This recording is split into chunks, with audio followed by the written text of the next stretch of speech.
fact, into precariat, some sort of an equivalent of the old times proletariat.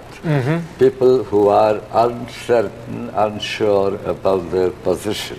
According to the latest ideas of economists, people who know the things better than me and do the statistics, it is not longer the question of the upper quartile of the population and the bottom of quartile.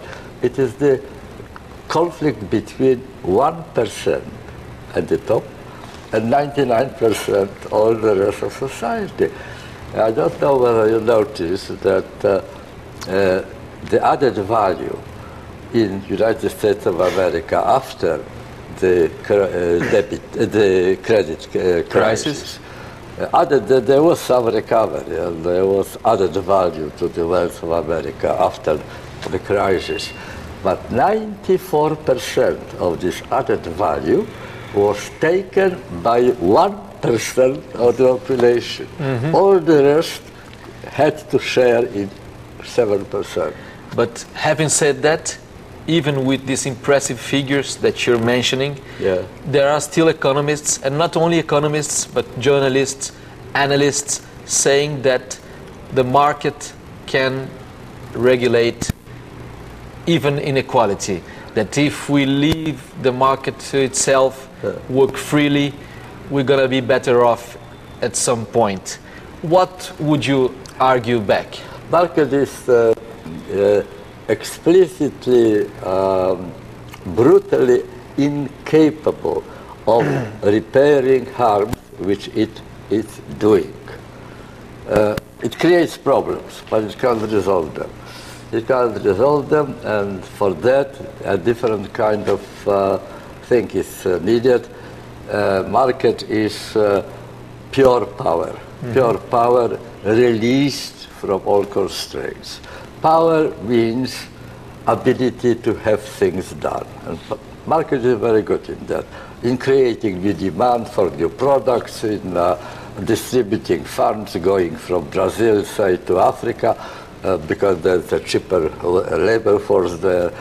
It has real power. It can therefore influence your conditions of life, the condition of life of your children, of your grandchildren, your unborn great-grandchildren. It can be done. But power let loose without control is a very dangerous thing. It gives profits, transitory profits to some people, but a lot of trouble to great majority. In order to keep power on leash and prevent it from destroying itself, you need politics. Politics is the ability to decide which things ought to be done.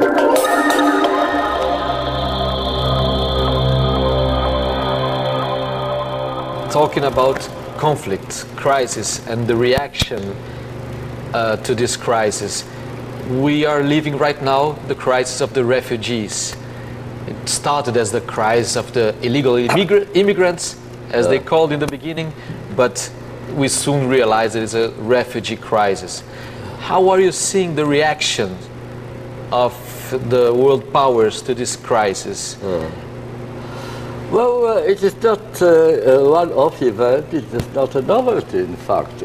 Novelty is the amount of attention which is dedicated to the issue, because it has been recently dramatized, partly with the help of television cameras, which shows the children being washed out by the sea, and something which happens in Lampedusa, hundreds of people drowning in unseaworthy ships.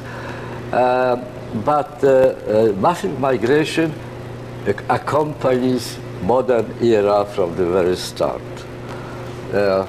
Take Brazil, it is product of mass migration.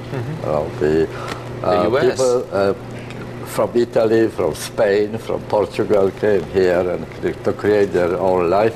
Why they came here? They came here because they were looking for jobs, for drinking water, for decent conditions of life, and they couldn't be provided in their own country. Now the situation, the reaction of Europe, it has twofold impact, really. On the one hand, you have business interests. They are actually interested in bringing these people in. It's workforce. It promises more profit, to put it very simply. On the other hand, it is a quite expectable reaction of fear of strangers. They are coming here to flood up us. We will drown. We will be inundated by that. For employees, not for employers, but for employees, they signal competition, and competition which will press down their own income. They will be used in order to reject the demands of the existing employees, or perhaps even deprive them of their jobs. So there are two different pressures, again. Zigmund Baumann vai seguir questionando e fazendo pensar, mesmo após sua morte. O livro mais recente dele a ser publicado no Brasil está sendo lançado este mês, janeiro de 2017. Em Estranhos à Nossa Porta, Baumann analisa a crise migratória e a questão humanitária, que abalou vários países da Europa e mudou radicalmente a vida dos que foram obrigados a deixar seus países em guerra. Changing subject now, we're in the end of, almost in the end of our conversation. In this world of hyper communication, of any sort of information at a click's distance in your computer, what role do you see for traditional education, schools and universities, and also for traditional journalism, as we can call it? Again, you raised one of the most important and the most painful problems of today. I think education requires a tremendously important role in contemporary situation. I like to refer to a Chinese folk wisdom going back to the times of Confucius, and the wisdom says that if you plan for a year, sow corn. If you plan for 10 years, plant a tree.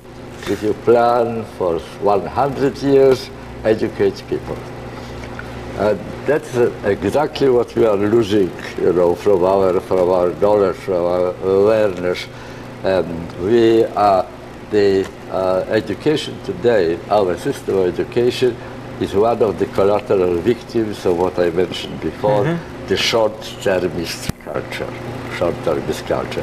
Education and short-termism is a contradictio in adjecta. It's a contradiction in terms. You can't have it together, Either you have a proper education or you have short-termism, but you can't have them both at the same time. And that's a terrible problem. In the history of human society, since the ancient Greek invented the idea of paideia, education was constantly in crisis, or some sort of crisis, because circumstances kept changing and they have to adjust themselves to new information a bit and so on. But this crisis is very, very basic, very essential basic. You rightly mentioned this context, new technology, information technology, which is a library of snippets, of bits and pieces, without glue, without adhesive, to recycle them into wisdom, into knowledge. And the also, flow is also enormous. It destroys certain psychological capacities of ours, like attention, focusing attention, consistency, what is called linear thinking. When you pursue a tract, consistently, you see it off and go to the end. Now, there are changes in human psyche. Completely new situation which puts educators in a very, very difficult situation. They have to do quite a lot of rethinking.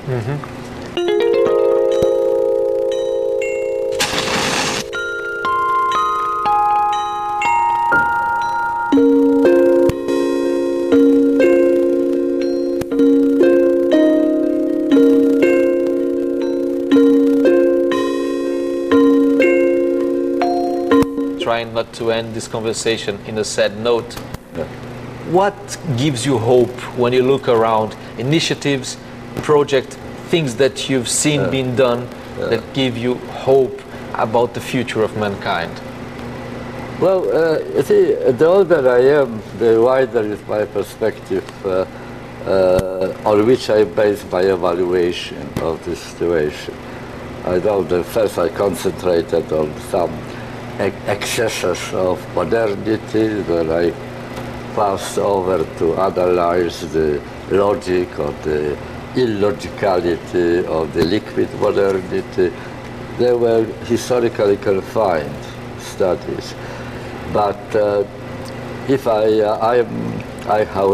it's not my invention what I'm going to say, but I think I'm a pessimist in the short term and optimist in the long term. Because when you look at history of humanity, which is, in spite of our tendency to forget history and crisis of historical memory, in spite of that, the history of humanity is encouraging. It was much more cruel, much more nasty than before. It is much less cruel, much less nasty now, in spite of the all awful outrages which happened. And there were many crises in the history of humanity, many periods of interregnum, where people didn't know what to do, but always finally they found a way. The only really worry of mine is how soon they will find a way now. How many people will have to pay be victims until the solution is found. That's the only thing I worry about.